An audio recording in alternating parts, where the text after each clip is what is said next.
Bonjour chers internautes, merci d'être connectés sur Actuvision.com. Voici votre revue de presse du mardi 23 juillet 2019. On va commencer par le journal L'Observateur qui, dans ses pages d'actualité, a tenu à faire la lumière sur pourquoi le président Macky Sall a limogé Marième Badiane et Thérèse Faye du mouvement des femmes et Cogère. Ils étaient aussi responsables à l'APR. Vous aurez tout ça dans la page 5. On est revenu sur l'incident de Nguyen, la voiture du président Macky Sall qui avait pris feu. On a appris que Macky a recruté 2 experts pour diagnostiquer son véhicule. Vous aurez tout ça à la page 3. Enquête, l'Observateur a fait une enquête sur le risque d'exposition au cancer gynécologique. Il s'agit avec les mélanges de condiments et astuces qu'utilisent les femmes. Il a intitulé ça « Quand les Sénégalaises confondent sexe et cuisine ». C'est à la page 10 et page 11. Dans les pages société toujours, une candidate au BFM a tenté d'enterrer son enfant après l'avoir tué à la plage.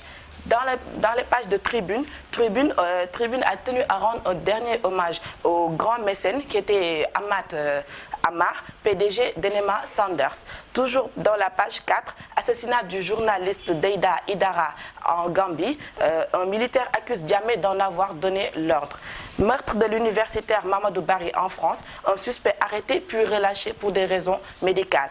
On continue toujours avec 24 heures. 24 heures qui est venu sur l'affaire de l'activiste Guy Marius Sagna qui a été interpellé par la police. 24 heures a tenu aussi à faire la lumière en intitulant son papier « L'objet du délit en question », page 7. Procès faux médicaments de Touba Belel, un mandat d'arrêt international a été lancé contre le monsieur Mamadou Ouri Diallo. On continue toujours dans les pages sport. Sport avec le bilan des performances et les critiques et appréciations à l'encontre des joueurs, des préparateurs mentaux et autres ont eu à donner leur verdict. Toujours des propos du coach Aliou Cissé, il a tenu à dire, et je cite, « Il y a des postes que nous devons renforcer ». On continue toujours avec la lutte. Le verdict du CNG est tombé et malheureusement pour Boignan, la CNG a donné la victoire à Lac de Guiers 2. C'était tout pour votre revue de presse d'aujourd'hui. Je vous donne rendez-vous demain. Merci d'avoir suivi.